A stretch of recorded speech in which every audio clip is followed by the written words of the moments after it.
Здравствуйте, уважаемые участники нашего 7-го заседания Совета профсоюзов стран Центральной Азии.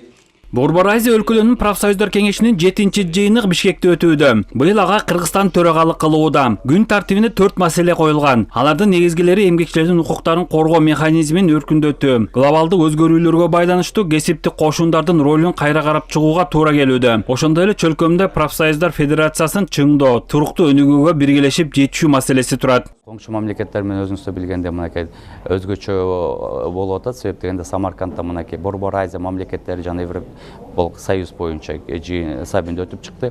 Ошонун алкагында бүгүнкү күндө баардык Борбордук Азия профсоюздары, андан тышкары Европанын өкүлү эл аралык уюмдарда катышып атат. Бул деген жакшы өбөлгө деп эсептесек болот. Алдыда дагы коңшу мамлекеттер менен иш-чаралар дагы пландаштырылууда.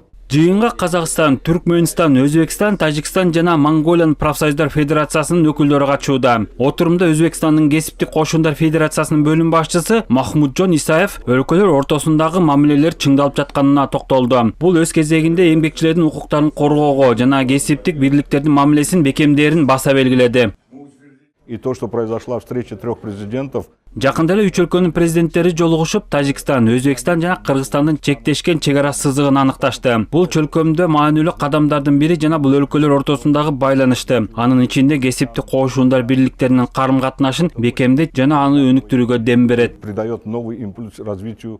Глобалдык өзгөрүүлөрдөн улам эмгек рыногунда көптөгөн көйгөйлөр пайда болду. Иш менен камсыз кылууда стандарттан тыш, формалдуу эмес көрүнүштөр дагы көбөйүп жатат. Жумушчулардын укугун коргоо жаатында эл аралык стандарттардын негизинде иш алып баруу, мыйзамдык базаларды жаңылоодо Кыргызстан башка мамлекеттерден кыйла артта калып кетти. Ага карабастан кыска убакытта бул жаатта бир топ иштер жасалды.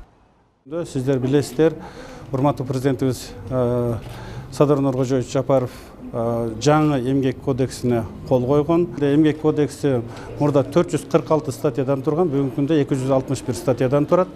Ал жерде ошол биздин бүгүнкү күндөгү иш берүүчүлөр менен иштөөчүлөрдүн укуктарын ал жерде сакталышы, ошол эле мезгилде бүгүнкү күндөгү заманбап, бүгүнкү күндөгү жана жашоого ылайыкталышкан, мындайчасын айтканда эмгек кодекси болуп. Борбор Азия өлкөлөрүнүн профсоюздар кеңеши ишин эртең дагы улантат. Отурумдун жыйынтыгы менен эки тараптык кызматташтык келишимдерине кол коюлмакчы. Ошондой эле кесиптик кошундардын өкүлдөрү үчүн футбол мелдеши уюштурулат. Беттеш аймактык ынтымакты жана тилектештикти бекемдөө максатын көздөйт.